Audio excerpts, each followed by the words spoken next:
Hey, it's Jimmy, and y'all watching the Comic Hall Crew on YouTube.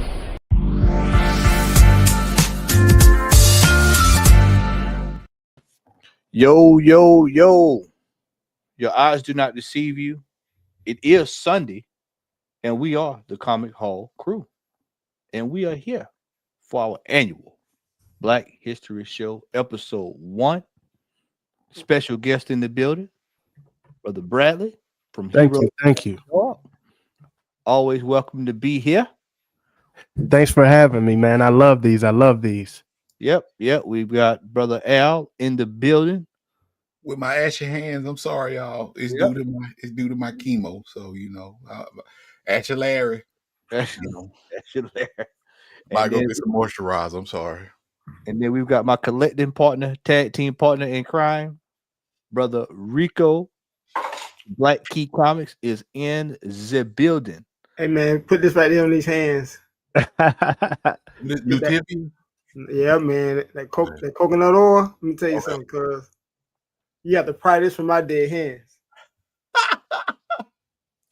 Hold it up like the Undertaker urn, boy. Yeah, I'm gonna go ahead and get some of that new tippy. Appreciate that, Rico. Yeah, so we all know what the night is, but I did something special today. I have something special for everybody. Since this is a Black History themed show, I have something lined up for y'all. If I can find my drop. What up, Deuce? Apollo. Drop. We got so many drops, y'all. I gotta find my drops. Where's it at? There we go. You must be out of your goddamn mind. But my prices are reasonable. What? Oh, there they go. There.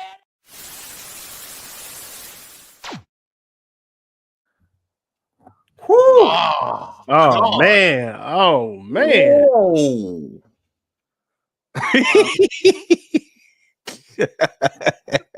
The Black History edition, huh? Yeah, the Black History edition. The Black History edition of You Must Be Out Your Damn Mind.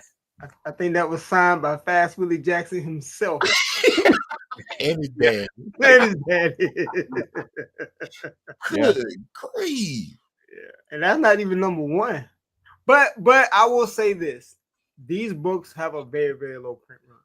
I'm not saying it's $6,000 low print run. Oh, but these books have a very, very, especially the last issue, has a very low last issue. I could rightly understand if it was a little bit expensive. If this was the last issue, I think it was on what, 7. So this might be the one next to the last 7 or 8. I can't remember. But this is the last issue. Then I'll be like, okay, maybe. But yeah, it's high. Yeah. But this is my favorite cover, though. I'm gonna be honest with you. That's crazy. For various reasons. This is the yams. This is my favorite cover. The yams. Can I get the yams? Yes. All right. Oh, that's crazy, man. All right. Next up. I meant to click on it, but there you go. Oh, they wilding. What's they wilding for that. $55. Is that the regular color of the shirt, or has it been dinged up? That's the dinged up, man. Oh, wow. Yeah, I think that's gonna be white. Some bad lighting. No, that's probably. I guess that's yellow. Straight banana yellow. Crazy thing is they printed that on their on their press. Yeah, $54. For $54, you could at least centered it, like right. It's right on the side pocket. Do you solemnly swear to tell the truth, whole truth, and nothing but the truth? That's what it looked like. They made that on a cricket. And I know, right? Yeah, I ain't mad at the hustle. No, I ain't mad at it either.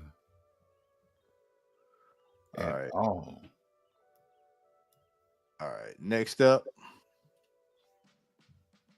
Yeah, I'm gonna click on that. Yeah, there we go. Jace, what up, bro? Jace. So that's man, British pound. So what's that the equivalent to? Oh, if it's down there under shipping, is it? No, that's the shipping. That the $681.71. No. If it was a newsstand, autograph, maybe. And that's only if you are a person that is a fan of Don Romita Jr. I'm sorry, and you want his autograph. Yeah. But other than that, yeah. This book is in plenty. You can go find it. Oh yeah, I got about 20. If anybody want me to press one, see if I get another. Yeah, I'm trying to get the high grade one. I got about 20 of those right there, man. I got more than enough. All right. Next up.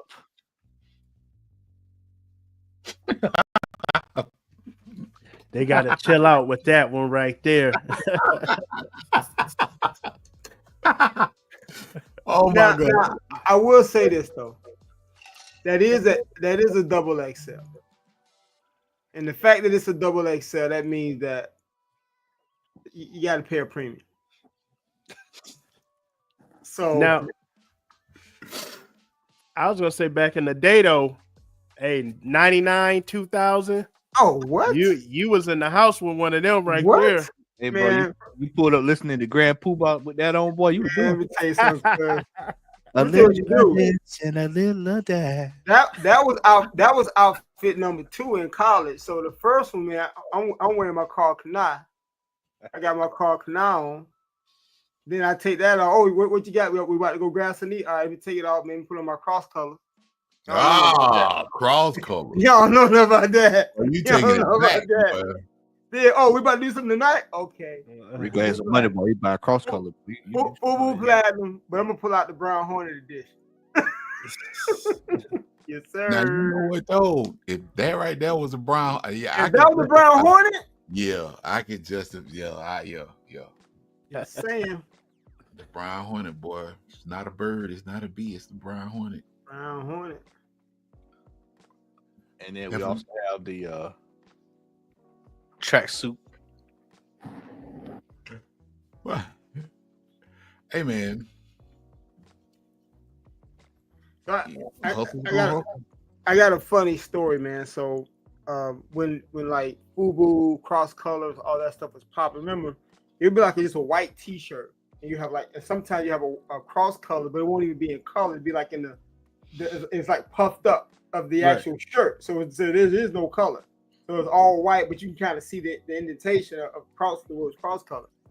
So one of my homeboys, we were hanging out, and he had spilled some what we call orange drink on the shirt. The shirt at that time, and keep in mind, this is like 90s, was like $60 in the 90s. Yeah. He got so upset, he took the shirt off, went back to the store and bought another and bought the same one. I said, bro, you need to try to clean that, bro. you need to try something, man. I take that to my grandma. She'll get that clean right on out. Yeah, them shirts was definitely expensive. That Platinum Fubu was expensive too. Yeah. I remember they had the t-shirts with that same exact logo, Fat Albert silhouette. Yep. $85, $90 in the store. It was expensive. Good Lord. And that was and I think Damon John, who was like one of the founders of Fubu, I think he still has the licensing for that, if I'm not mistaken. Man, so if $90, $100 back then, that would be what $250? 90s. I can see easily between if it was you said 100. If it was 100, easy 250. Yeah, 250. Yeah, easy 250. Somewhere like 2 to 250, 200 around 250. Easy. That's the other one that I saw there. What's that? PGX, bro. They still grading? Man, I wouldn't touch nothing with that label on it. That label is nasty. Nasty, man. That's real nasty. Yeah. And that is it.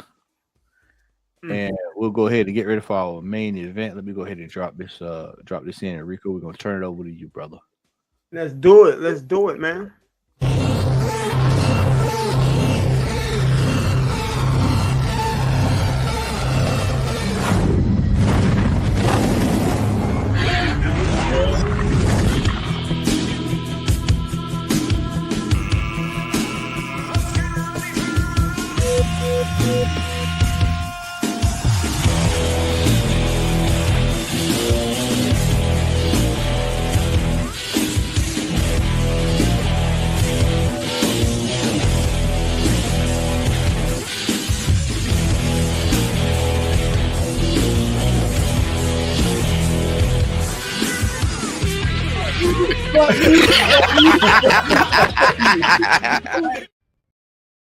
All right.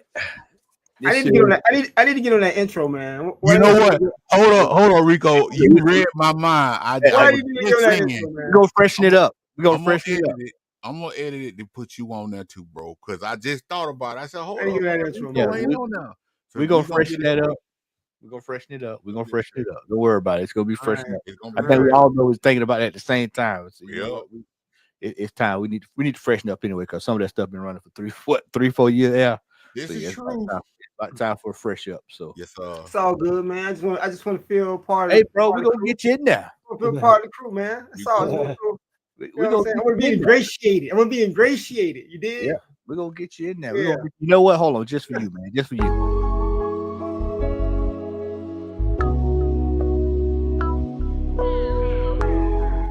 There we go. I had to hit the drop for you one time. Yeah, dude, I appreciate it, man. That's coming too. That's coming back too, by the way. So you want me to pull it up, man? Yep, you go ahead and go ahead and pull it up, and then I'll. All right, you have the slides in there. I got the slide. Hold on. I got the slide over here on my end. I just had it. And while y'all doing that, just want to thank everybody in the chat for joining us. I may have some coworkers in the chat. I don't know. They ain't said nothing yet, but if you're there, I'm gonna drop the. Yeah, me too. Salute everybody. Appreciate y'all tapping in. Oh, get y'all notebooks ready, because class about to be in session. Rico about to do his thing. This is my favorite. I can't wait.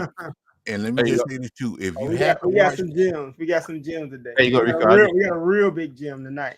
It's in the private chat. You said it's in the private chat? Yeah. Okay. Go back in our channel and just pull them up.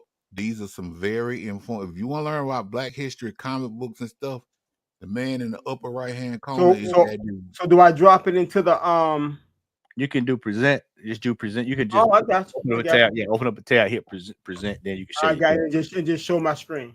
Yep. We winning. All right. So go. What's up, Mr. Collector 123? And then if you got the PDF for the show, remember you can just go into the present slide and then. Salute, Mr. Collector. Salute. Good brother in the collecting community. Do I hit share my screen? Word yeah. life. Hit share your screen. Yeah. And I see it. All right. Can y'all see it? Not yet. Hit present. Hit present. Let's see what we got. Okay, I got you now. I got you. Hold on real quick.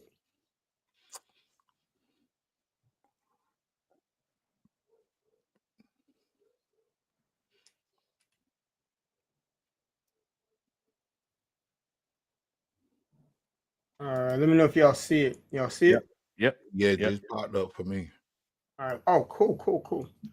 All right, ladies and gentlemen, man. First of all, man, I always appreciate you guys, man. Like just reaching out to me, man. I love this stuff, so it's always fun. At least I can scale it down so that y'all can see it. Hey, Rico, tell them how we doing it this year, so that way they have an idea. Yeah. So we're doing. How many are we gonna do this? How many are we gonna do this? We got this week, next week, and the week after. All right. So since I knew we were doing more than one, I figured, and the day was Sunday. This is kind of like just a preview of some of the books and important artists and creators that we're going to be showcasing out for the rest of the month. But these two are very, very, very important to me, because the first one is a guy by the name of George Harriman. So I just call this Trailblazers in the recognizing the impact of George Harriman and Vernon Grant. These are two Black creators who I believe had an amazing impact on society and culture through comics, through their talents. So let's get it. All right. Can y'all see my screen? Yep. Yeah, we see. Okay. It's not showing. So I guess I'm looking at the wrong one. All right. So the guy you see on the left-hand side is a guy by the name of George Harriman. Many of us, we know about Matt Baker, and we know the impact that Matt Baker had on comics in regards to being one of the early pioneers in terms of Black artists in comic books. But when you think about comic strips, what I always told people is that it was comic strips that got me into comic books. Matter of fact, I'm still a larger fan of comic strips. I grew up reading comic strips, which was like a segue to comic books for me. And one of my favorite comic strips reading that I used to read as a kid was Crazy Cat. And Crazy Cat, and the crazy thing was, no pun intended, the crazy thing about Crazy Cat was that when I was reading it, I had no idea who this guy, George Harriman, was. I just loved comic strip. So it wasn't until years later until I understood that not only he was an African American, but he also later on became a huge trailblazer in not only comic strips but comic books. And we're going to talk about some of those things today. So I put pioneering cartoonist and racial barrier breaker. He was born in 1880 and he passed away in 1944. He's identified as a trailblazing Black cartoonist. George Harriman of Creole descent was one of the first syndicated cartoonists of African heritage, breaking racial barriers in the early 20th century. But what he's best known for is Crazy Cat. Now, Crazy Cat was not his first comic strip. He had a comic strip called The Dingbats, like a Dingbat family. Wasn't too successful, but it had Crazy Cat. It introduced Crazy Cat, and Crazy Cat became so successful. What ended up happening was it ended up just pretty much sparking this crazy movement in terms of just how it hit critical mass and how it was accepted throughout a lot of readers, but not just readers. You had a lot of people that looked at it more from an intellectual standpoint. It wasn't just about a comic strip that made you laugh or made you, it was a comic book that had you thinking. It was very thought-provoking comic strip. And so his comic strip, Crazy Cat from 1913 to 1944, is celebrated for its surreal humor, poetic dialogue, and innovative storytelling, influencing modern comics and art. We're going to talk about that later. Artistic innovator, Harriman's experimental layouts, multicultural themes, and unique visual style set a new standard for creativity in comic art. Racial complexity. Now, the reason why I brought this up is because a lot of times, like we look back at history and realize that we didn't know a certain person was Black. Well, we know back then, certain times, there might have been an African American artist, but he might have passed as white. You know what I mean? E.C. Stoner, who is an amazing that we're now starting to talk more and more about. He passed as white, and there were some other comic book illustrators and comic strip illustrators and creators that passed as white. So there was a racial complexity there.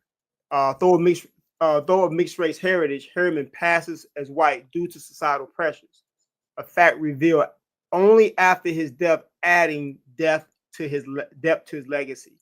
So he went pretty much majority of his life people thinking he was white.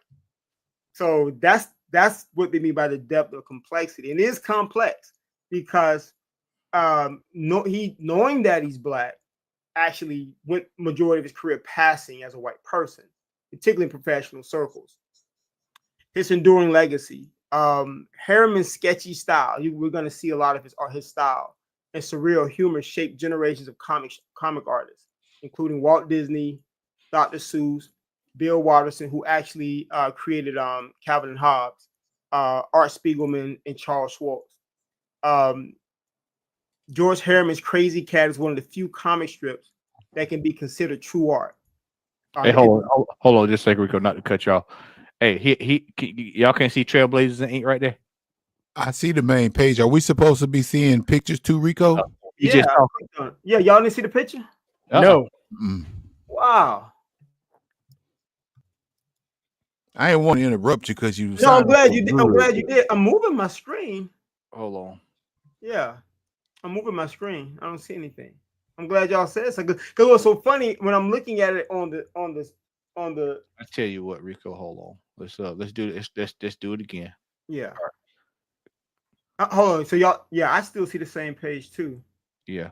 Let's do a present again. Hold on. I'm maybe we should just upload the PDF. What do you think? Yeah, upload the PDF. Yeah, let me just upload. I'm glad y'all said something, man. Let me just upload the PDF. I'm about to put them out in the studio. Let me. I'm glad y'all said something, man. I'm about to upload it now. Yeah, I didn't want to interrupt you. No, man, I'm glad y'all did because I'm sitting there reading them like, and it was so crazy. I'm still seeing the same thing y'all was seeing.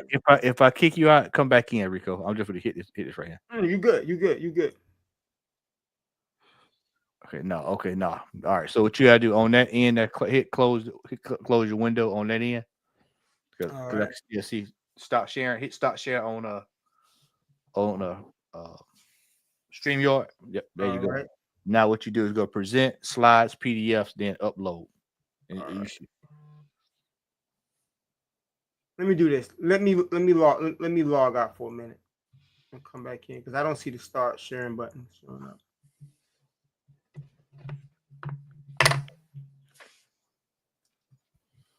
Thank y'all for y'all's patience. We do appreciate it. We are sorry for the technical difficulties. We have a full house tonight, but I just want to say it is great to see all y'all in the building. Thank you so much. Much appreciation. Much Man, appreciation. Rico was about to get cooking. I was like, oh, we can't see that. We can't. Some told me to say, let me go look see if anybody chat now because I have y'all up where I can't see anything. And so I said, let me just back out right quick to see anything. See. All right. All right, I'm back in. Sorry. All right. Can you see it now, Rico? Say it again, man. Can you see it now? Can you see the present? Yeah, I see the present now. Yep. Okay. Slide PDFs, then you should be able to. And then so I just upload the PDF, right? Uh-huh. All right. It's StreamYard, y'all. StreamYard. As a guest, you can upload 2 slide decks. Please log in. Sign up for free. Okay, hold on.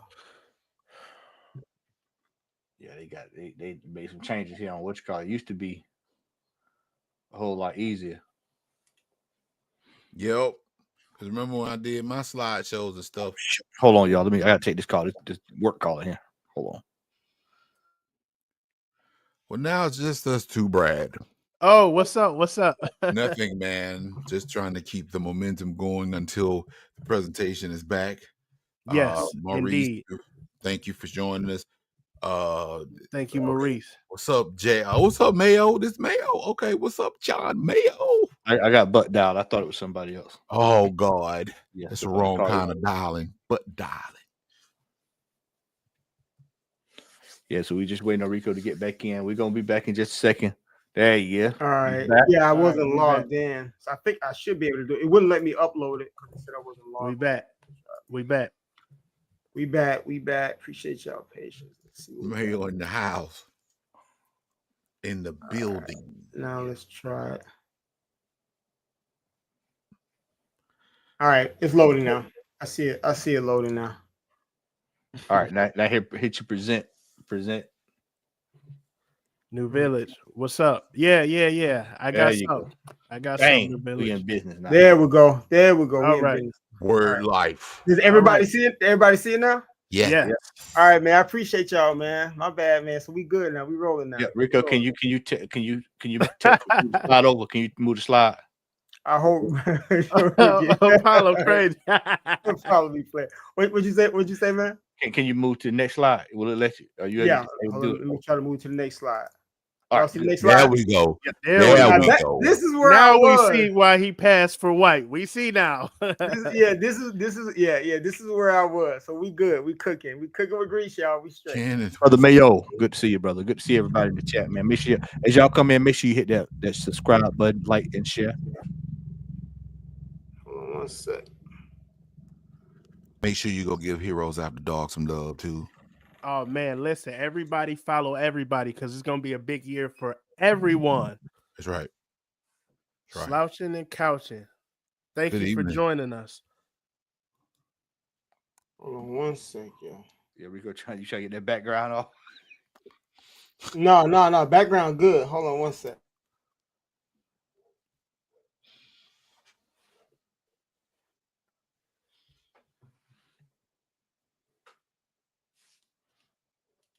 Tell you what we're gonna do here while Rico gets sorted out. We're gonna play some music. I hope everybody had a good dinner tonight too. Nah, here we go. He back. But not you on mute. You're muted, sir. I got it. No. I just realized there was a background. So that's when my grandson comes and play with me. Okay. That's what the background is for y'all. So Okay. y'all forgive me for that. I didn't even realize the background. Man, I ain't judging you for no background, I bro. thought it had to do with some black artists we know about. So, No. Me too. All right, y'all. Let's get this thing popped. I appreciate All right. y'all patience, man. So we're gonna start with George Harriman.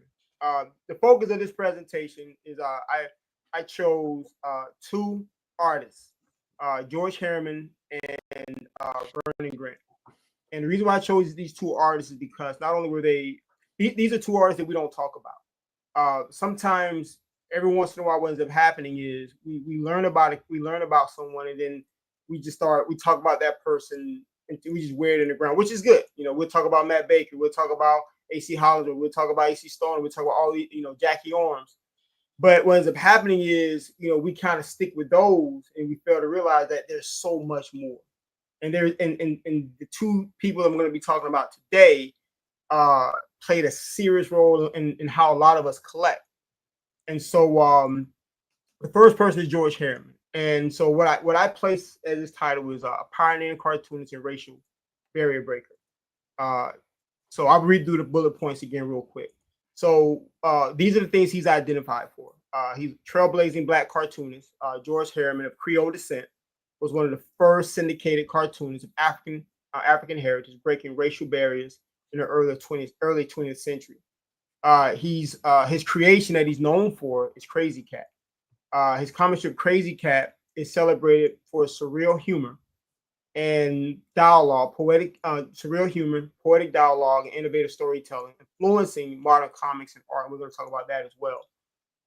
Artistic innovator, Harriman's experimental layouts, multicultural themes, and unique visual style set a new standard for creativity in comic art. One of the things we're going to find out too is that this guy is probably one of the most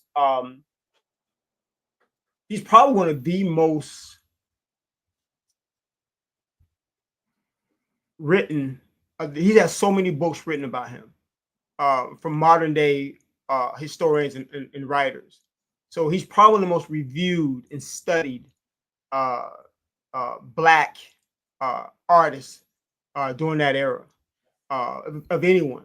You can look up now, just anyone right now, go on Amazon, go and just there's a number of books that have been written about him and Crazy Cat.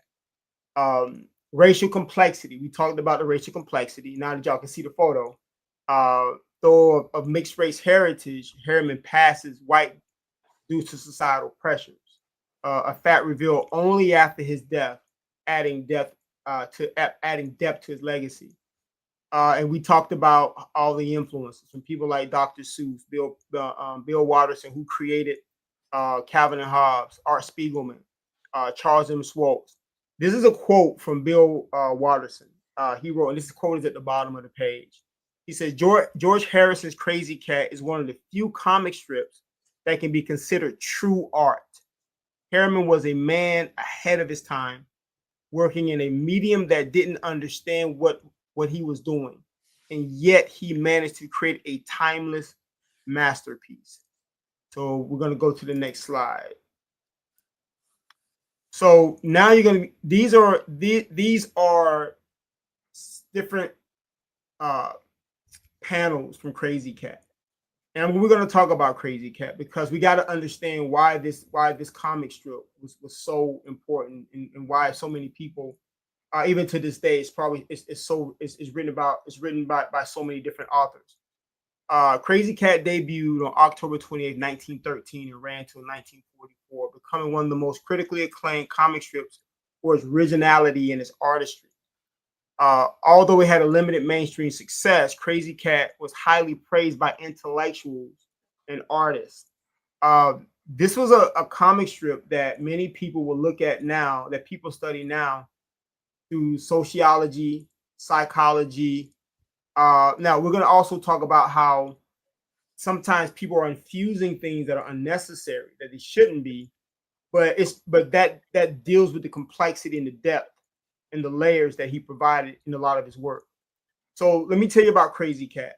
Crazy Cat was a character that had this love-hate relationship with this mouse called Ignat. Now, it dealt with a lot of different things we deal with today. It was a cat, but it really dealt with the human condition, and he spoke to the human condition. This is why so many people are so connected to this particular comic strip. It was about love. It was about rejection. It was about chasing someone that doesn't chase you back. It was about identity. It was about trying to figure out where your place is. It was dealing with acceptance. It was dealing with so many different things. One of the nuances that Herriman created was with Crazy Cat is Crazy Cat would change out of nowhere. Sometimes he'd be identified as a he. Sometimes he'd be identified as a she. And sometimes he would be identified as an it.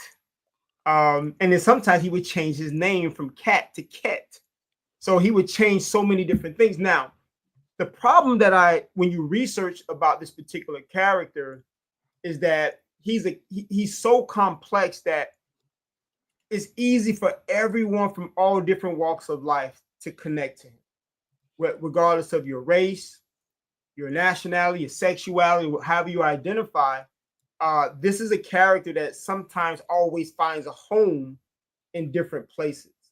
And because the way he was written, people are really looking at him through a modern lens. And that's a problem sometimes. Let me give you an example.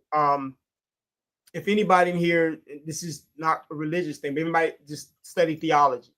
But one of the things in theology that you learn is that you have to apply what we call hermeneutics. And hermeneutics gives you the ability to be able to contextualize the text. Because a lot of times you might read something that was written during ancient times, but you're trying to apply modern day linguistics and understandings and vernacular and constructs and say, oh, well, this is what it means. But no, what hermeneutics does is says, okay, we have to understand the day, what was going on during that era. Why was he writing like this? Why was he creating these type of things? What was the temperature, the racial temperature? What was the societal temperature? You know, what was all these different things that he had to deal with? So what ended up happening is a lot of times now when people read these characters, they'll say things like, oh, okay, well, Crazy Cat was gender fluid. Crazy Cat was not gender fluid. And it's not a slight on anything, but we have to be intellectually honest when to understand the character and to make sure that we don't do damage or create violence to the artistry that George Herriman intended. What he was basically doing was he wanted to create ambiguity. And the goal of ambiguity is to say, I want to make sure at any point in time, however I'm feeling, whatever I'm dealing with or going through, I want Crazy Cat to be able to take on whatever I believe he needs to take on. If he needs to be a her today, then I want him to be a her. If Crazy Cat needs to be a he, be an it. There's no gender fluidity. Why? Because that wasn't even a conversation. Again, let's look at the connection like hermeneutics. That wasn't even a conversation then. That wasn't even a term then. So what he was doing would be similar to, let's say you're watching an episode of Martin, and one day you out the blue, you turn on Martin, and it's a girl instead of a boy, and her name is Martina. And instead of him changing into Shanae, she's changing to a dude named Sheldon. But watch this, but we don't pay it any attention. We take it for what it is, and we don't feel as though it's anything completely disruptive. We just follow the story. Because whatever the reason why Martin is no longer Martin for that particular episode deals with the story in the context. And so that's what he was doing. He was like, whatever the story in the context is, if Crazy Cat needs to be a he or her or it, that's what I want to make sure I create for this character because it makes sense contextually. So this is one of the things, and you're gonna and so what ended up happening was, and this is I'm going to show you an amazing quote that I had to do some research on. People accredit him to pioneering the term jazz. Now we're going to talk about this, so people don't ruffle your feathers, y'all. We're going to explain. I'm going to explain it. I didn't say he invented the term. We're not saying that, but they attribute the artistry that he created as one of the pioneers of jazz, and we're gonna talk about that. So these are some of his artwork, and what I want to do now. Do you want me to pull that the heritage thing up,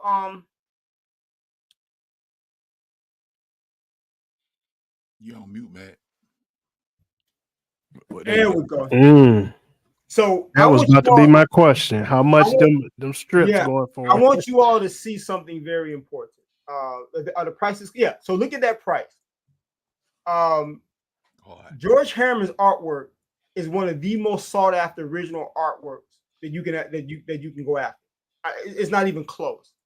When people run to his artwork, people when they find out it's being listed anywhere, Sotheby's, Christie's, Heritage, people run and they pay top dollar, as you can see. Artwork in the 70s, 70 something thousand, 30 something thousand, 20. It's very and sometimes a small panel can go for $20,000, $30,000. Now, why am I bringing this up? I'm bringing this up because one of the things that I want to challenge us to start doing more is remove this idea and this false notion that, oh, the other people don't really pay out what we do any attention. They don't really care about the stuff we're creating. They don't talk about our stuff. They don't showcase our stuff. They don't buy our stuff. Actually, they do. We don't because we're not privy to it and we're not aware of it. They've been exposed to something that we should have been exposed to years prior. And they've been taking advantage of it and reaping the rewards. And so what I want us to start doing is stop saying that, oh, they're not buying our stuff. They're not talking about our stuff. They don't care. Yes, they do. All of the above. Check, check, check, check, check. We have to start learning about it. There's more to. So comics to me is that is the word. Then under comics, we have different verticals. This is when I research, this is how I look at it. So you have comics, then you have comics. Under comics, you have comic strips, you have comic books, you might have fanzines, you might have graphic novel, whatever it is, you have all these different verticals, but it all starts with comics because that's how comic books originally started. Early comic books were actually comic strips, many of them comic strips packed into what we now look at as a comic book. So for example, the first time Lothar that we know originated in comic strips. The first time he appeared in a comic book was in actually a reprint of a former comic strip that they put into the comic books. So that's how a lot of these comic books actually started. Especially when you start looking at the golden era, some of those early books, you might go through, it might be 5 or 6 stories in the book. And then some of those stories might be one panel comic strips. So comic strips play a huge role in the inception of comic books. So I want you all to really see these prices and understand that this is a person who not only is well written about, people are writing about him, people are talking about him, people are writing books about him, but they're looking for his artwork and they're selling for crazy, crazy money. So we're going to start right now and see if anybody have any questions before we move on. I just wanted to say that my first foray into Crazy Cat, and it's crazy, no pun intended, that you're discussing him because I remember his cartoon. And I think King Syndicate, the same people that actually published or did the Popeye cartoon, did a Crazy Cat cartoon. Because I remember watching it when I was younger, back in the days. I had no idea a black guy was behind it. That's what's up. Yeah, I didn't find out till much later, to be completely honest with you. I loved it. It was almost like, and to be honest with you, I really didn't get into Crazy Cat until probably the 80s when I was reading. And what was funny, Calvin and Hobbes. So it's amazing that the artist that created Calvin and Hobbes gave us this amazing quote about how George Harriman inspired him, and it was Calvin and Hobbes that got me interested in Crazy Cat, and it was absolutely amazing. So Rico, I got a quick question before we go on. Yeah. So where do people start ground level? What's a good book to kind of read more on George, see maybe some of his artwork and different things of that nature, and just more information on him? What would you suggest? So what I would do is, I would say, I don't have a book off the top of my head, to be honest, but what I will say is this: if you Google George, if you search for George Harriman on YouTube, you will find some amazing content. As a matter of fact, you will even find symposiums and discussions with people and artists and authors breaking down the nuances of this character. So I would say that would be the best place to start because it's going to be more interactive, you know. And they're going, and a lot of these guys are authors that wrote their books. As a matter of fact, when I find one, I'll send you one in the chat. There's one when I was doing research years ago. I just got immersed into a video where there were, I think maybe 3 or 4 gentlemen that were actually discussing the actual this, you know, all things George Harriman, all things Crazy Cat. Okay. And again, the psychological depth to this particular character is so unique that you can probably go into so many different circles.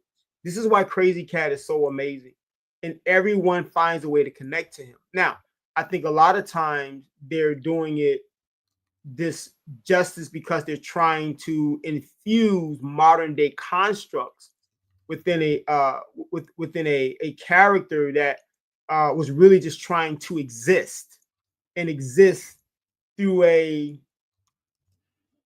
format that was not tied to anything except for the idea that George Harriman had at that moment. Does that make any sense? Like there was no necessarily theme that he had. There was no guideline. Like, you know, for example, nowadays when you create a character, and Matt would tell you I'm working on a comic book now, and Matt's seen some of the work I'm working on. Oh yeah, we're gonna keep it on low end.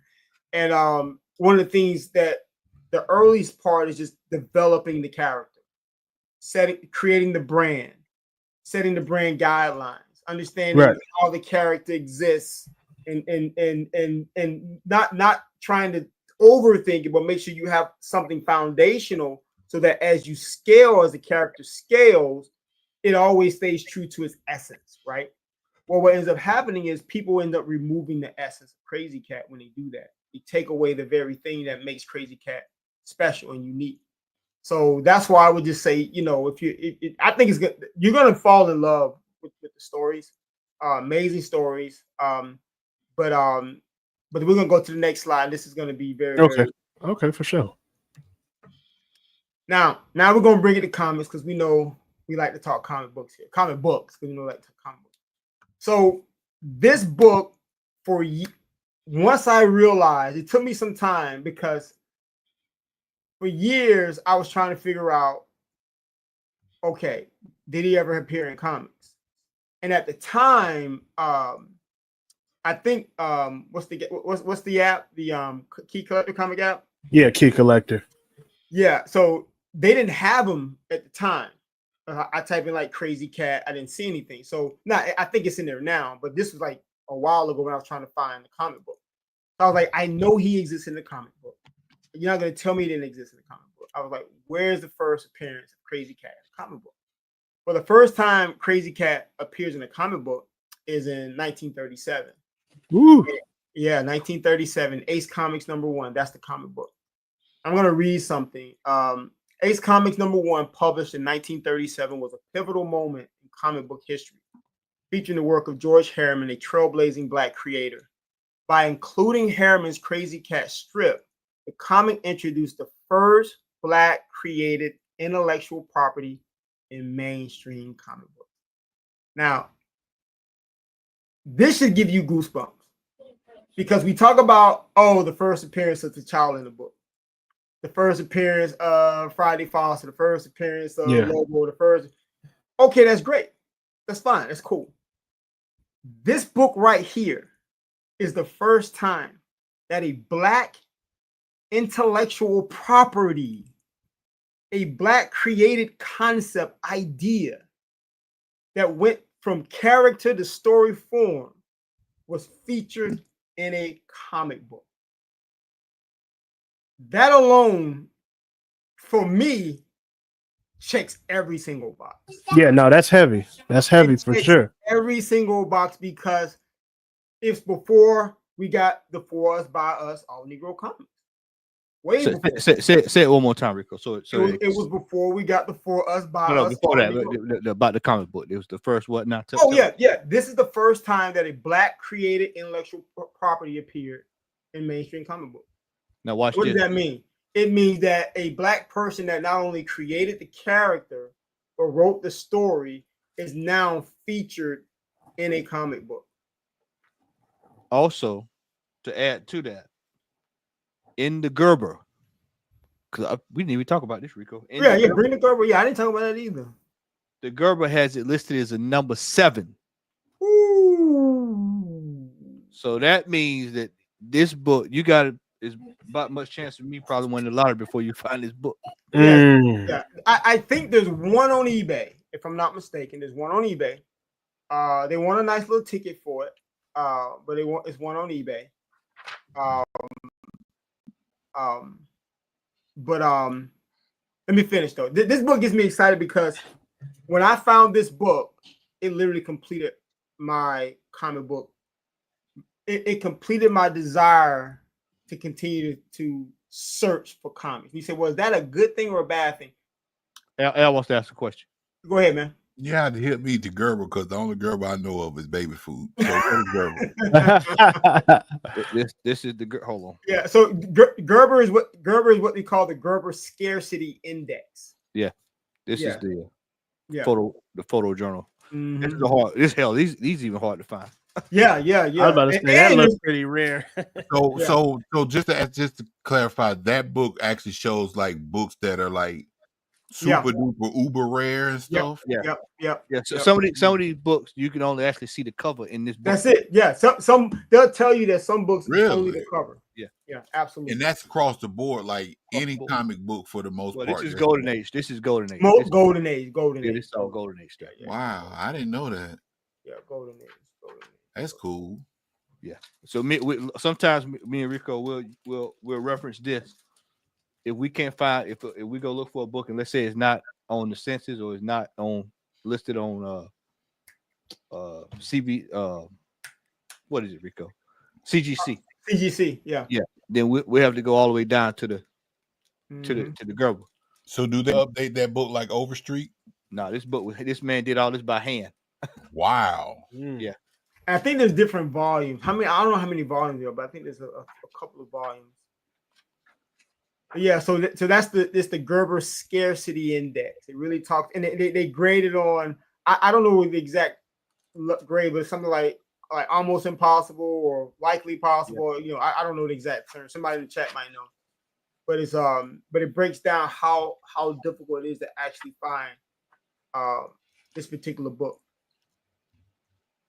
Try to see if I can find a number.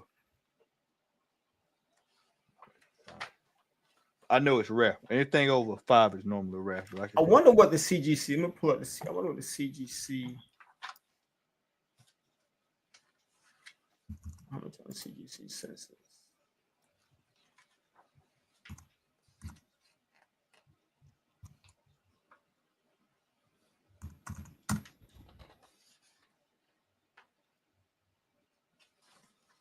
Yeah, Rico, while you was talking, I just took a look at eBay and they do got one up there and they want a nice little bag for it. How much they want for it? Look like he want 32 for it. Okay, what's the grade? Is it graded? Yeah, 5.0. Okay. Off-white pages. So there are as of now 21 graded on the CGC census. Ooh. That's pretty low. Super low numbers. Super low numbers. The highest grade is an 8.5. The lowest grade, there's 2.5s. So 21, man. So that's, and watch this, and six of them are restored. Hey Bradley, go ahead and hit the ban button over. You got somebody you need to ban on your channel. What is Go it? to the comment section. I ain't even got to say nothing. Just go to the comment section. Look down there. I just saw it. That is Oh, a very man. uncouth question to ask in regards. Oh man. To Black history. Yeah. I hope you are a bot. I really do, because if you're not, shame on you. I don't think that's my channel, man. That might be Sean. Sean, you got to start putting the mod, man. You got to start modding. No, that ain't that. Oh, I know. We talking about golden comment and they did. You're talking about something, but it ain't. It's not allowed here. We going into the chat. I got it. They out of here. I didn't even see it. It's They outta here. still We still on our end, but yeah, somebody got it. Yeah, you can't stop the crazies, man. All right, let me pull it back up. I'm sorry. You good. You good. You good. You good. You good. Did I take it down? You took it down. Yeah, hold on one sec. Hold on one Okay. sec. Okay, you still doing your thing. Okay, I was trying to make sure I got that out of here. Get boycott Activision because I don't understand how you don't understand what kind of show this is, but it is what it is, man. What's the context? The Black History show.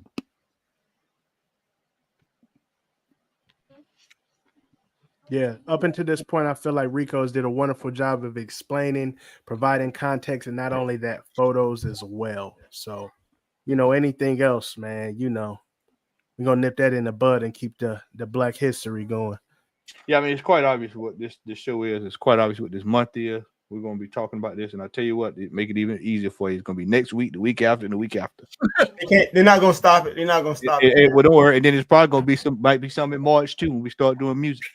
So then after that, then we ain't did that Black Antique show yet. So wait till we get ready for that. So They can't. Hey, I ain't even gonna tell y'all what y'all had me looking for. I was looking for something to surprise y'all with, but the bidding got too out of hand, so I had to fall back.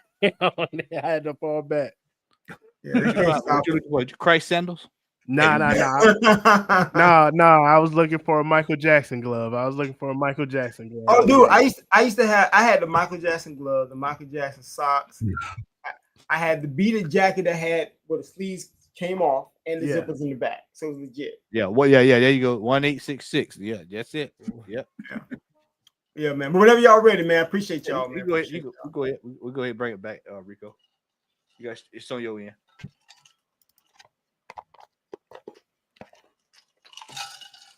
Can y'all see it? Not yet. Hold me up. I'm gonna click on.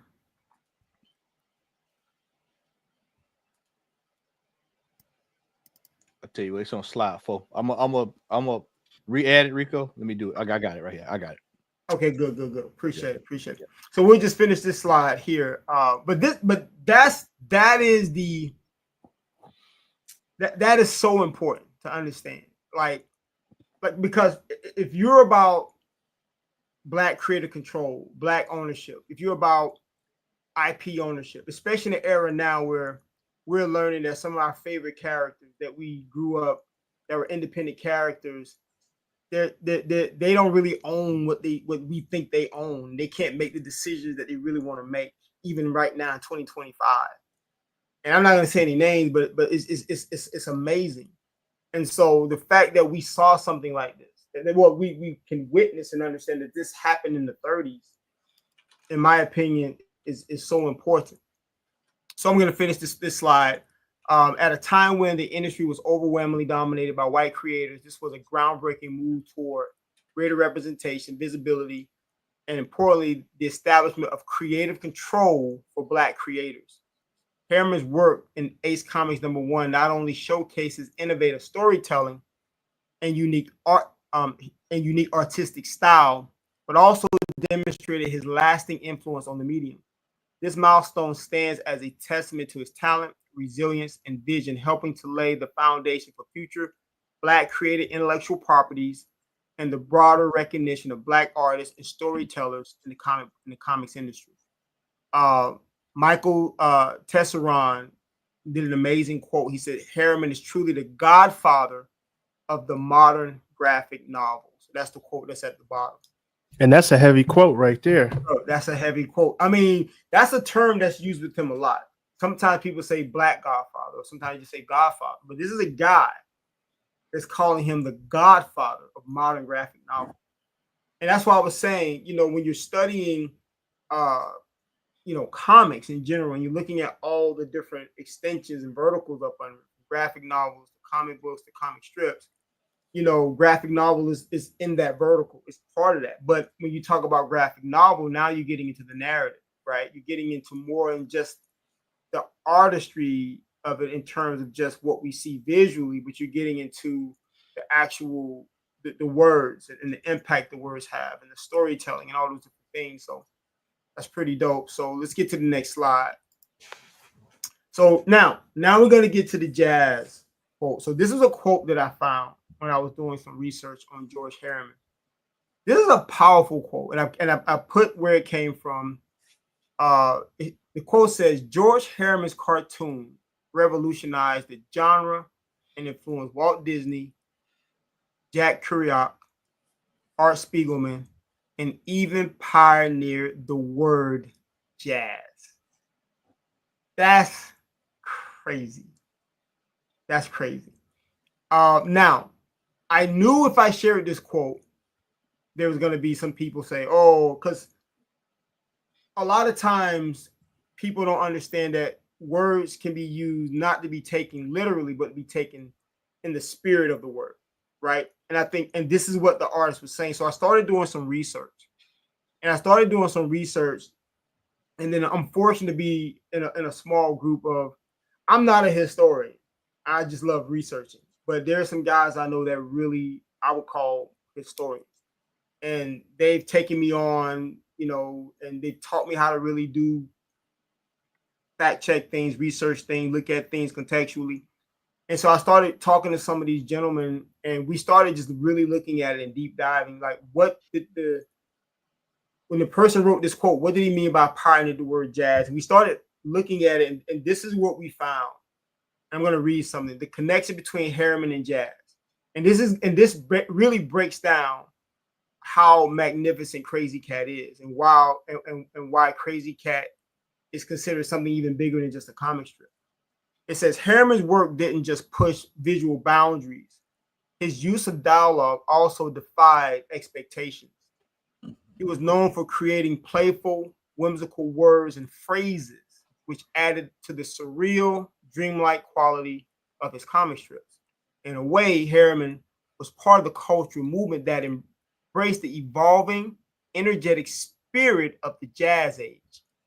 He may have pioneered the creative use of the language that mirrored the spontaneous and innovative nature of jazz music.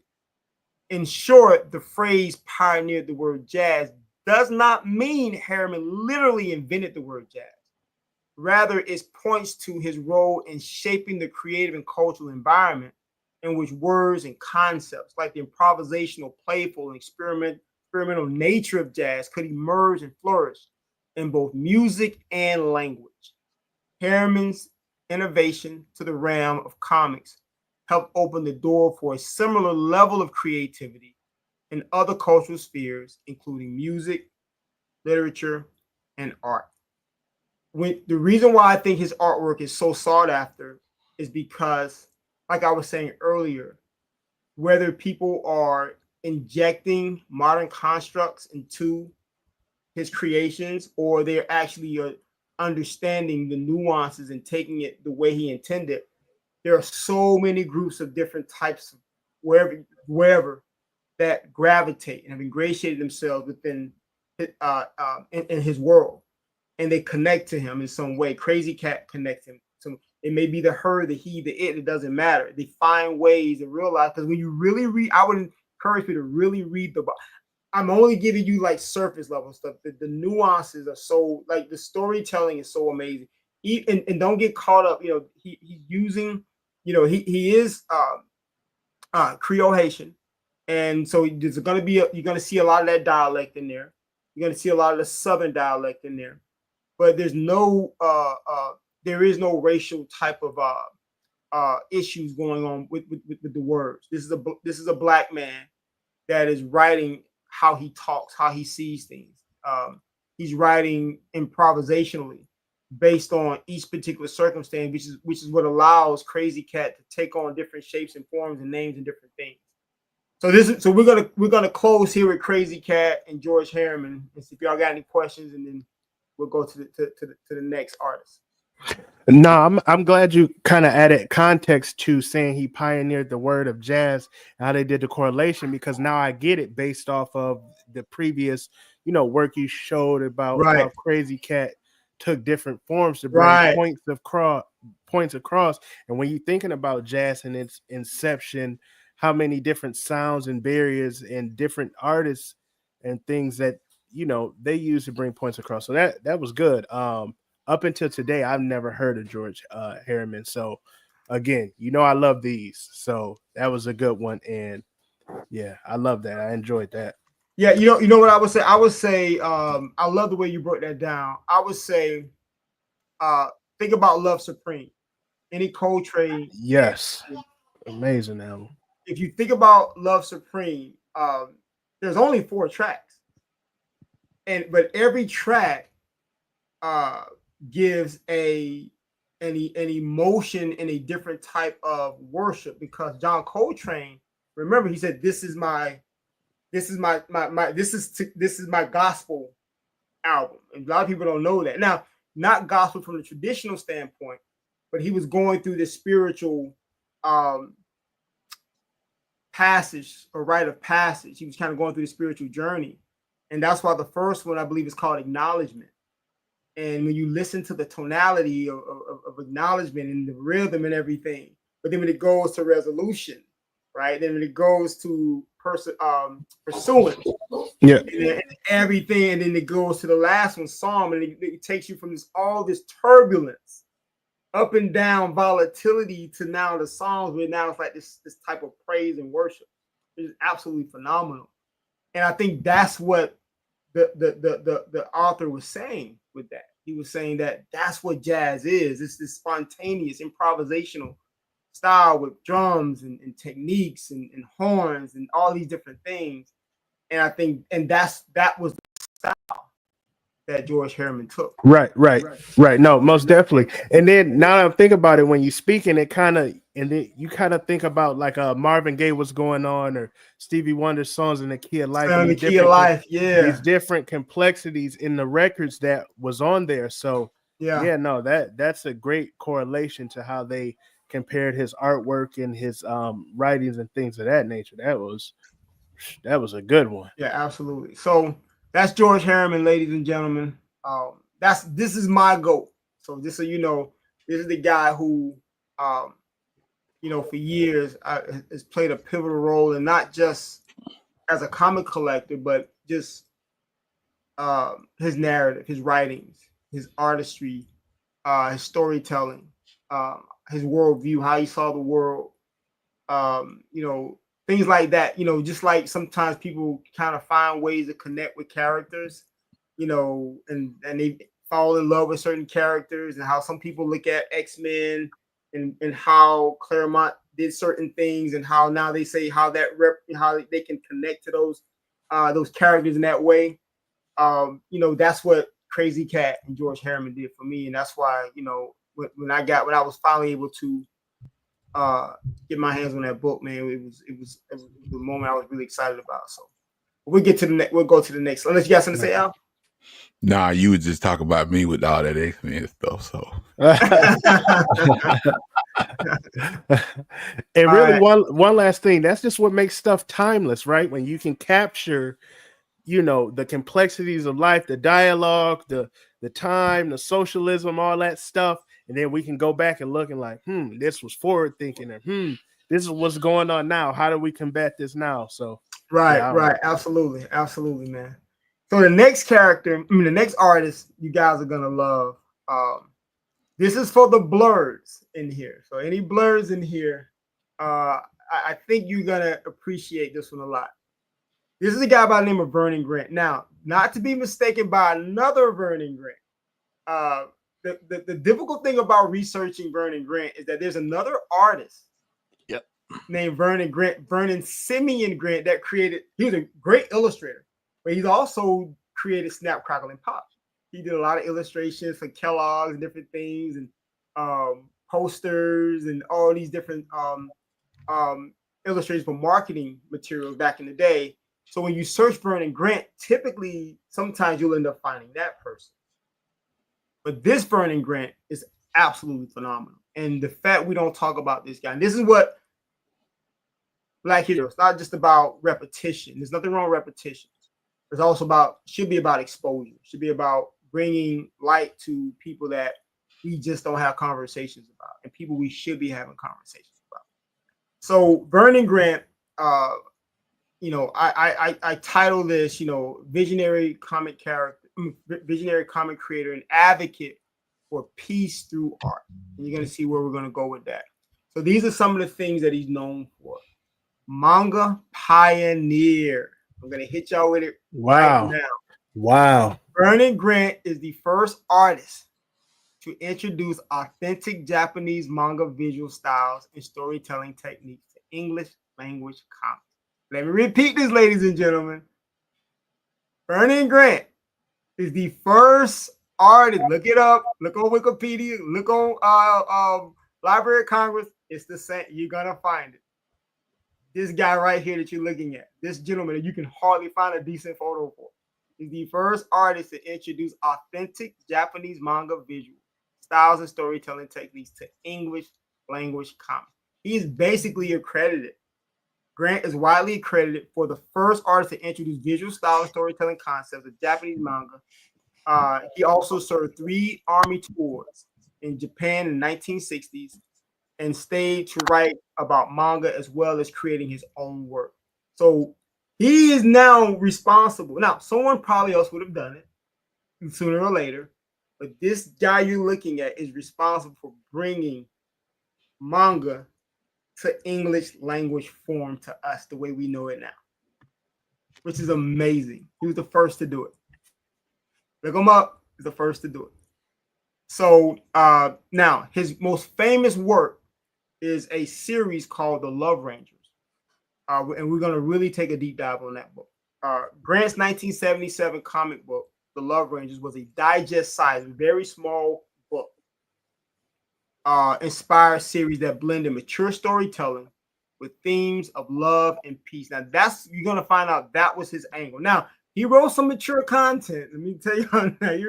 He wrote some mature content, but fundamentally, Vernon Grant was all about really. He had a very optimistic worldview, and being a person that served overseas in the military, he really wanted to. He translated English too, but yeah. So watch this. It said it follows an international team. Oh, back to Love Rangers. The story of Love Rangers, it follows an international team of space soldiers dedicated to nonviolent conflict resolution, reflecting Grant's optimism. He's also known as an academic innovator. He authored early scholarly analysis of manga in English, helped Western audience understand Japanese comic art. He's credited for bringing it to the West. Like, that's what he's credited for, which is absolutely insane when you think about that. A black man, a black person, that's crazy. And so many black people are into manga and don't even have know no that idea who this guy is. So all you manga cosplayers, I want to see some Vernon Grant IPs. I want to see some Love Rangers being cosplayed. We're going to see some of these characters. We need to see some of these characters in some of these cosplays. He had a military influence. He was a Vietnam veteran whose military background deeply informed his storytelling. This is why he was really up. He really wanted to create storytelling that dealt with understanding war, but looking at it from trying to resolve with peaceful resolution. That was his angle. His legacy of cross-cultural storytelling. Grant's work bridged American comics and Japanese manga, inspiring future generations of artists. His ability to merge cultural influences and deliver meaningful stories made him a trailblazer in the evolution of modern comics.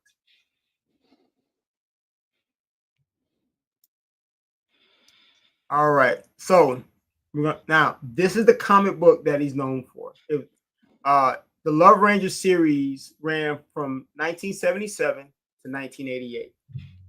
There's 7 issues that were published. They were like 36-page digests. I'm gonna show you one. This is how they're really small. So this is how they look. So they're really small, and they are hard to find. These things are hard to find. Yeah, because I'm looking and I don't see nothing. Because I would love to have that. Now, Yeah, he does have some original artwork on eBay. I definitely bought some original artwork. I'm an original artwork collector. But he has some amazing original artwork still on eBay. I think at really good prices. I honestly, I specifically did not purchase it all because I love this. When we go through this character, I love this character so much. I was like, there's no way I'm gonna buy all of it and have a No, conversation. wait a minute. Whoa. What's that? Whoa. Did y'all hear that? Did y'all hear what he just said? He said, I didn't buy it all. That means that he could. That means the wallet is long enough. No. You hear that? He can reach into the war chest. No. It's very well priced. I feel like it's very well priced. Plus, I got in Bitcoin early. But I digress. Let's go back. So The Love Rangers is a sci-fi comic about a diverse crew of genetically engineered officers, robots, and explorers aboard the spaceship Home. The spaceship is called Home, housing 35,000 people. Their mission is to bring peace by resolving conflicts with this thing called love gas. That's kind of funny, but it's dope. They use this thing called love gas, right? Transforming hatred into compassion. While some action occurs on the ship, most unfolds on planets where the crew mediates disputes and fosters coexistence. Kind of give you a little Brown Hornet feel right there. You know, this whole galactic space thing going in, resolving resolutions, peaceful, things like that. So you see two covers right now. This is the cover of the first issue. Now, they're all black and white, but he did the covers and he actually did them in color. So if you find the original art, typically you will find it in color. But the comics were printed. Now, the inside, I believe, were all done in black and white. So I think he only did, I don't know for sure, but I believe he only did the covers in color. So if you find the original artwork, typically you'll find them in color. For the covers. So the one on the left is a picture of the original artwork. And what's next to it is the actual cover. That is the hardest one to find. Number one is the hardest one to find. Now, Ohio, when I was doing research, Ohio State University, if you go to their website or just search Love Rangers, Burning Grant, Ohio State University, they actually have a library and they have all 7 issues. Wow. Which is amazing. All 7 issues. And and then I show some smaller panels. I'm going to show larger panels too, but there's some smaller panels at the bottom under the content. I'll read this last quote before note before we move on. Blending influences from manga, Star Trek, and Grant's military background, the series features racially diverse characters and co-commanders who share leadership. The Love Rangers emphasize hope, compassion, humanity's potential for a positive change while acknowledging that peace may sometimes require force. So he didn't have a problem putting the foot on the neck, but he just give you a little gas when he's finished. You know what I'm saying? Any questions? Not at the moment. All right. So we're gonna go to some book. All right. Hold on. I got a whole. Okay, here we go. I got a whole panel missing. All right. So these are actually some of the pages. So on the first one you see on the left, that's actually like an inside page of the comic. So these are actually comic books, inside page of the comic book. And what you're gonna see, we're gonna talk about him later. The black guy his name is Joshua. He was the captain. We're also going to talk about, does this fit in what we identify as Afrofuturism? Some say it does, some say it doesn't. I'm going to tell you what I think when we get to that part. But he is but everything revolves. He is the captain. He's like Captain Kirk. So there's a black guy named Joshua, and he pretty much is responsible for these missions. And the second one photo you see, that's the cover of number 3. So you see the manga style, and at the top you always see those images of the troops. If you notice, you can see the black visual makeup of the influences of those characters. You know, which is, and even with Joshua, you can see it. And then the third one is issue number 4. Now, issue number 4 original artwork, for those interested, is on eBay for sale. So just letting you know, I think it's a very good price, in my opinion. So for those that are interested in it, just put on your watch list, but it is for sale. So I did purchase some original art. But I think, and as you notice that it's going to be in color. So when you see it, it's going to be in color. But number 4 is the actual black and white cover. So that's why I was saying earlier that sometimes they'll be actually, the covers will be in color, but the comics were actually printed in black and white.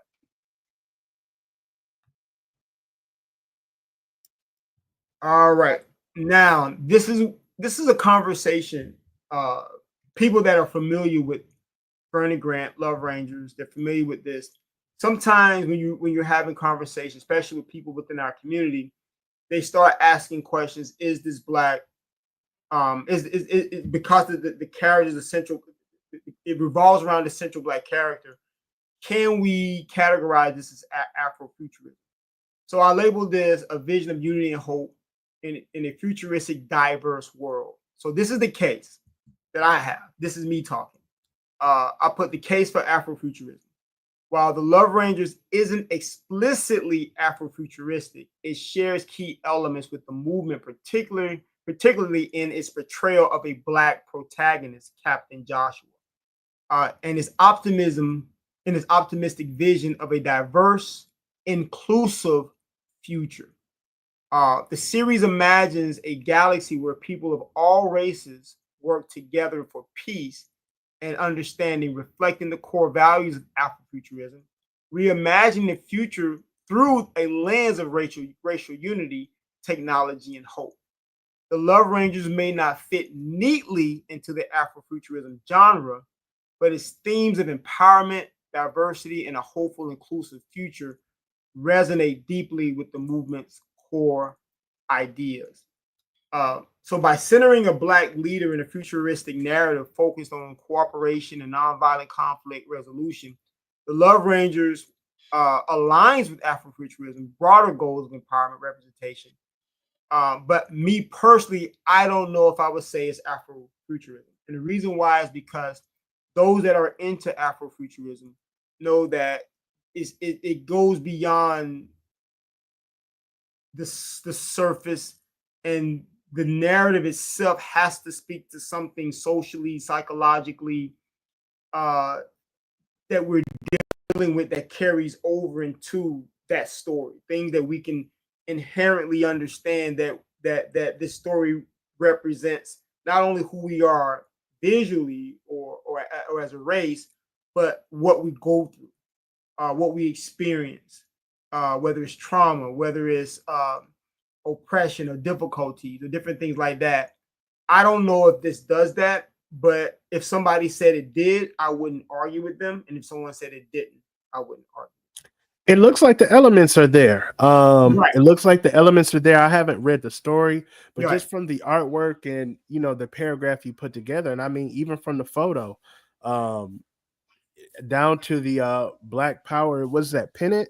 It looks like he has. Yeah. No, yeah. So it looks like those elements are there. It's there.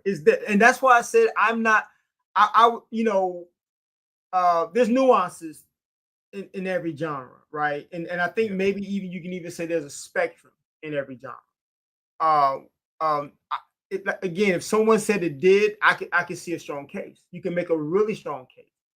But I think because the narrative is more about diversity that centers around a black person, but it's not diversity that centers around the black experience. Does it make any sense? Right. Yeah. And I think that's why that makes perfect sense. And I think that's why some people may say, you know what, I dig it. I think it's dope. I think it's cool.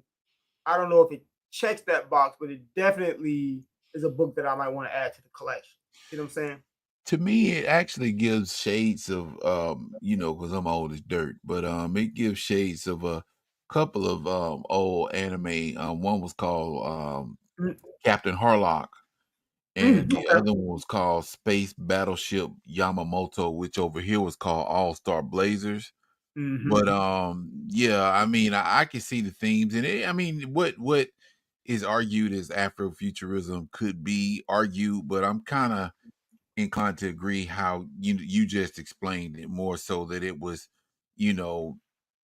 a picture of diversity that's centered around the main character, which is the black guy, and as opposed to just The a black experience juxtaposition. itself. Right. Yeah, Exactly. yeah, So yeah. And I think many would want it to authentically speak to the black experience more than be centered around a black character that is playing the leading protagonist. So, but again, like I said, I think there's an argument for either way.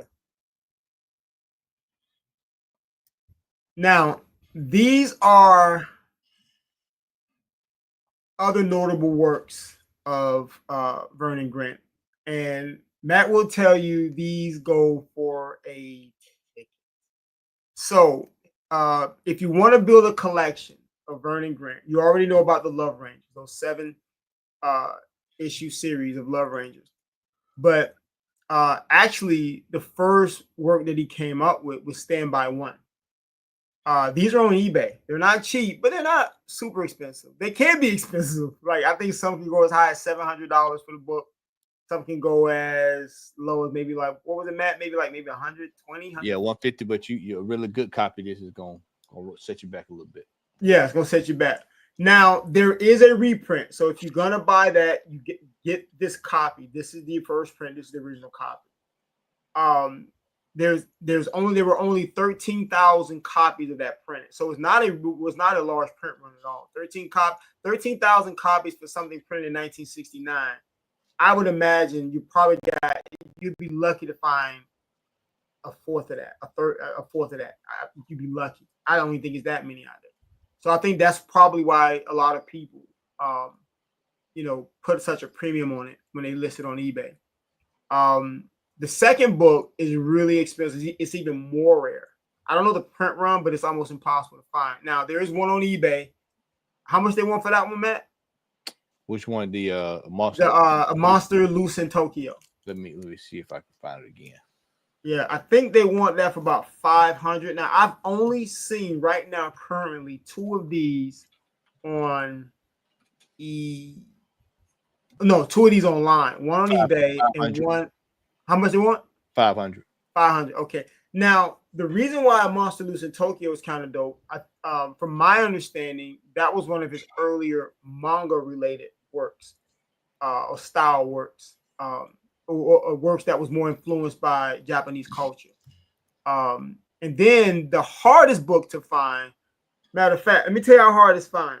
I can't even find the cover. Now I own the book, but I can't even find the cover unless I took a picture of mine. It's the picture on the right. That's just represents some of the inside panels. It's called Point Man Palmer and His Girlfriend, Invisible Peppermint. That came out in 1969. Good luck finding that book. That book is almost impossible to find. It's black and white. I'll show you a picture of it because I have a copy. Because literally, I can't find a copy online to put it up. And so I figure I'll just show it today. That way, if anybody's looking for it, they can find it. But if you want to build a really dope Vernon Grant collection, I would say definitely these are the books you want. You definitely want the Love Rangers, and you want to grab these 2 books right here. Go to the last slide. All right, we're almost done. So in my research, this was how I looked at Vernon Grant. I put in a world that often overlooks the power, love, and understanding. Vernon Grant dared to imagine a future where these forces could unite galaxies, bridge cultures, and heal conflicts. The Love Rangers is a vision of peace and possibility.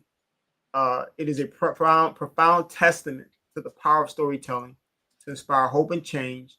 Vernon Grant's visionary series broke new ground by blending Japanese manga influences with Western comic traditions, creating a racially diverse, peace-driven narrative. His mission to effect peaceful changes in critical situations through the use of love stands as a bold declaration of humanity's potential for compassion and understanding. Powered by discord and hate, the spaceship Home symbolizes the transformative journey from conflict to harmony, making the Love Rangers a timeless reflection of the belief in a better future for all. Ladies and gentlemen, that's Baba.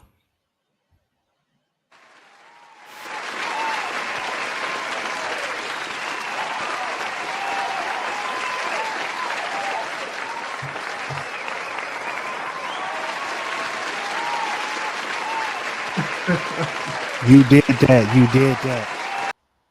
Man, the more you talking, that gotta be Afrofuturism, because it's just like, man, it could fit. It could fit. It could fit. It really could.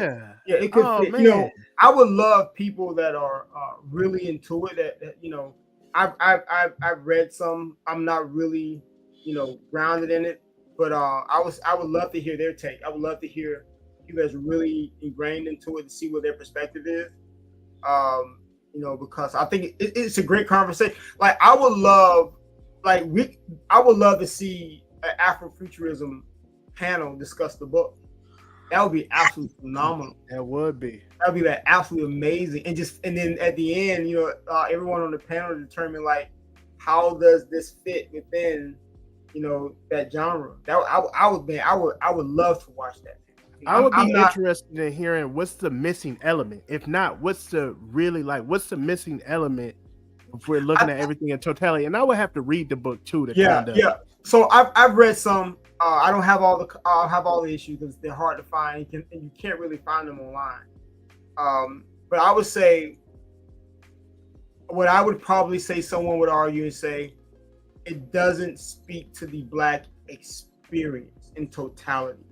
It doesn't go to the four corners of what Black people experience and how that translates into this future ecosystem, right? Or this future environment that the writer is presenting and developing, and how we can understand what we're experiencing now, what we may have experienced, and how that fits into this particular narrative. I think that may be what some people may say. But I think some people may overlook that and say, okay, again, let's look at it contextually, right? I think I always say, you know, one of the problems I have today is that with the advent of so much information coming at you, social media, TikTok, Instagram, as soon as somebody sends me a link, I'm automatically skeptical. Like 99.99999. I don't care if they send me a link and say, man, you're a really cool person. I'm gonna look it up and see if it's true. But what I'm saying is, I think we don't understand how to put things in context. And if you look at it contextually, at the time, you may say, okay, it's absolutely Afrofuturism for its time. If you're trying to compare it to what modern authors are writing today, maybe it would not stand up to it. I don't know. But that would be a lot of things, right? Like you could like look at older comic book artists that, you know, we look at their styles that they're drawing in the 40s and 50s, and we look at what people are doing today. You got to contextualize.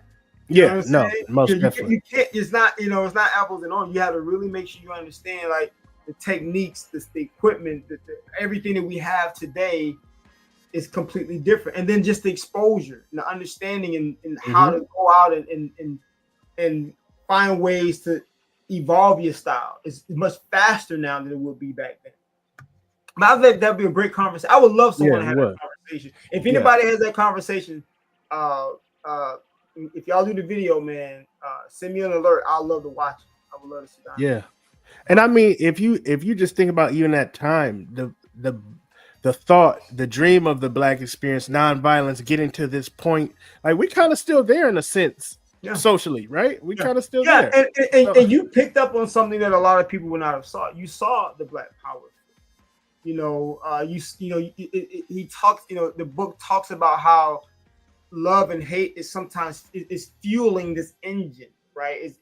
I mean, hate is fueling this engine, and they have to counteract that, right? So hate is sometimes getting you to the destination, which is crazy. And this is the nuance to this book. Like it's basically saying that I'm arriving at a place based on based on hatred. But what am I going to do when I get there? You see what I'm saying? I get, and that's society, right? Yeah, That's the beauty of it, and we deal with that today. You know, many of us are operating in so many different echo chambers. And it's so tribal, and you know, once you get hooked to a tribe, it doesn't matter if somebody says something that makes any sense. You know what I mean? Is that because now I just want to find someone that agrees with me, because if you agree with me, you make sense. You know what I'm saying? Yeah. So hatred can take you somewhere, but what are you gonna do when you get there? So it's really dope. So I hope y'all enjoyed it, man. Outstanding. I did. That's all I got to say. I enjoyed it. Yeah, All right. I'll be back for the other ones. Yep. Next, we're back on our regular schedule next Saturday. We do have to do this before we go.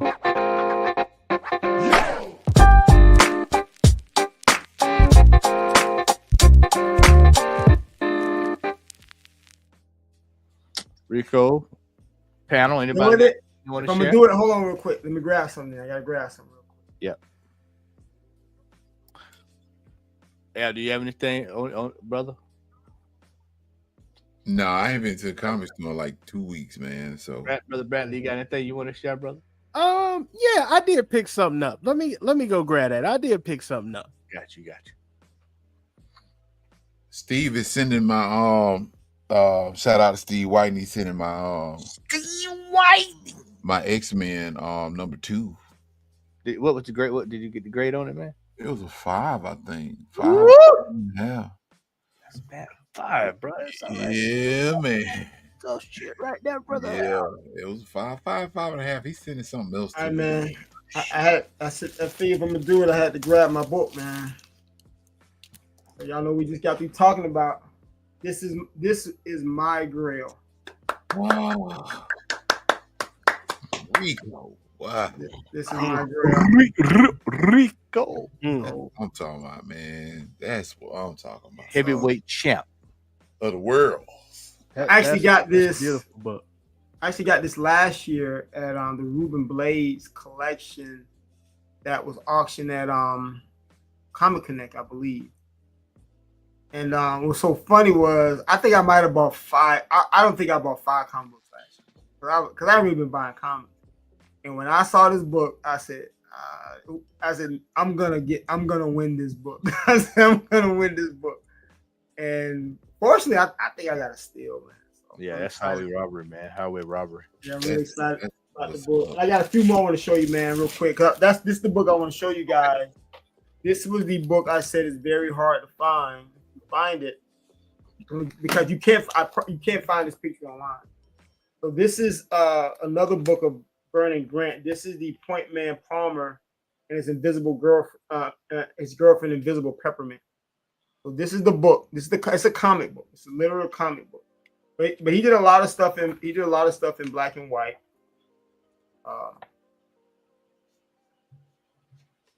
But this book is almost impossible to find.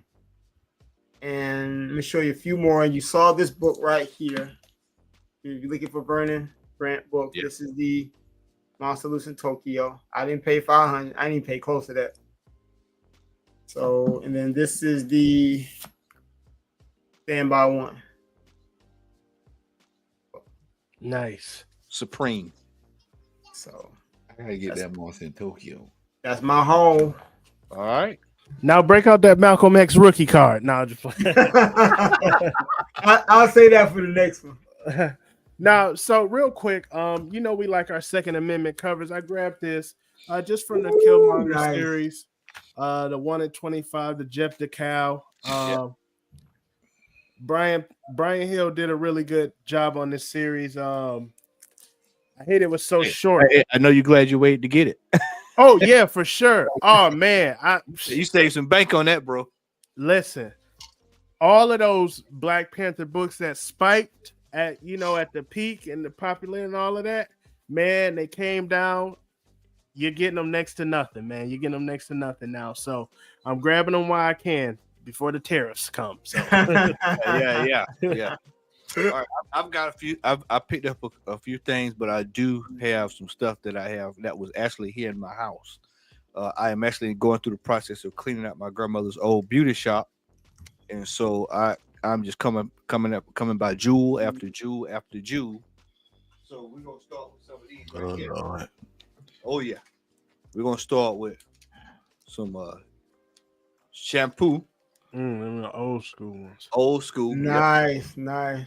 You don't even see those on eBay. Can't find this stuff anywhere. Hair and beauty preview. Nice. Hey y'all, Matt about to pull out a dark and lovely comic book. We got beauty. You know, he gonna pull out a Soul Glow comic.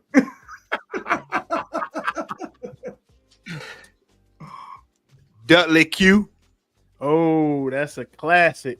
Now that is a classic, bro. That is a classic. And then last is these go. I got this a few months back. We have Negro Digest. Now, Yes. give you a history. A lot of people don't know what Negro Digest is. Rico, don't answer it. You know. Bradley, do you know what Negro Digest is? No, I do not. Al, do you know what Negro Digest is? Is Reader's Digest for Negroes, I guess. I don't know. I mean, at the time it was, but this is the precursor to Jet Magazine. Precursor Jet. Oh, Yeah. okay. These are the precursors to Jet. Yep. So these are extremely tough to come by, man. No. Matter of fact, they sell for a nice little ticket on eBay. Yeah. Too. Question: did they have the Negro Digest Beauty of the Weekend now? Not in that particular issue.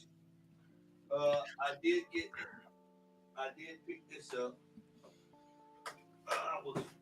Shout out to my homeboy Cedric Smith, man. I did pick this book up. This is a photo book playing for the benefit of the band.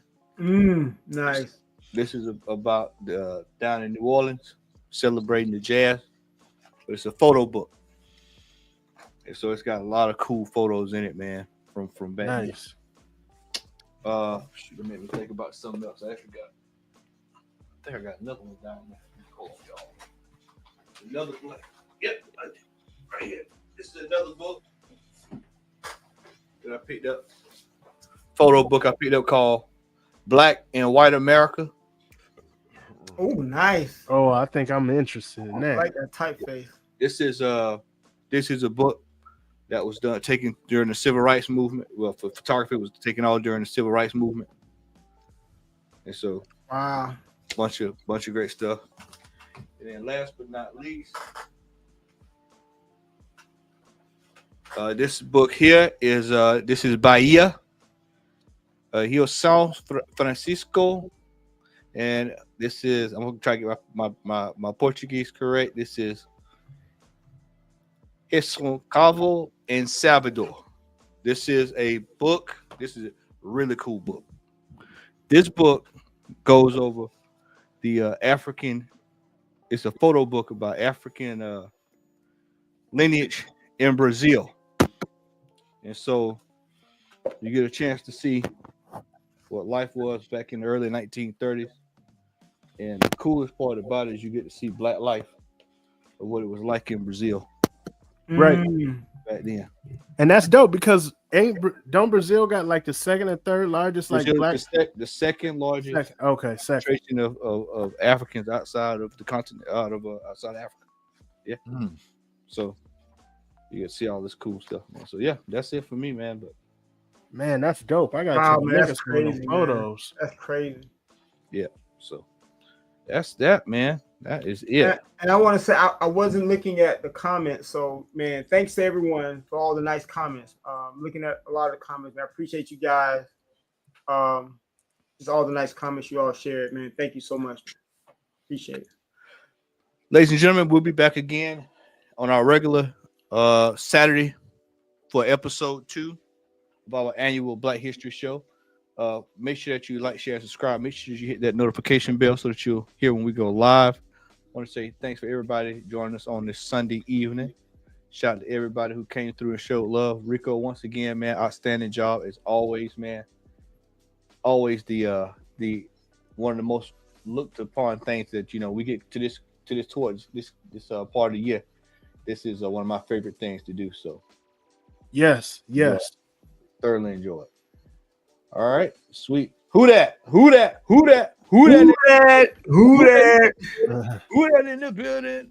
Who that in the building? Down there playing in the snow a couple of weeks ago. Oh, Slide we down. got crazy snow. Yeah, I know it's wild, man. And then now it's Crazy snow, man. I'm like like, green this week. we don't normally get snow like that in North Florida. We like, man, we got crazy. Yeah, And I got a crazy snow bill. bro. I don't even want to talk about that gas bill I got this month. Oh yeah, you know what? You know what? I saw mine too. Yeah, I saw Rough. mine too. rough. Yeah. All right, ladies and gentlemen, we are out of here. Hope you enjoyed it. We'll see you all next weekend. Have a good Thank night. you all. Peace.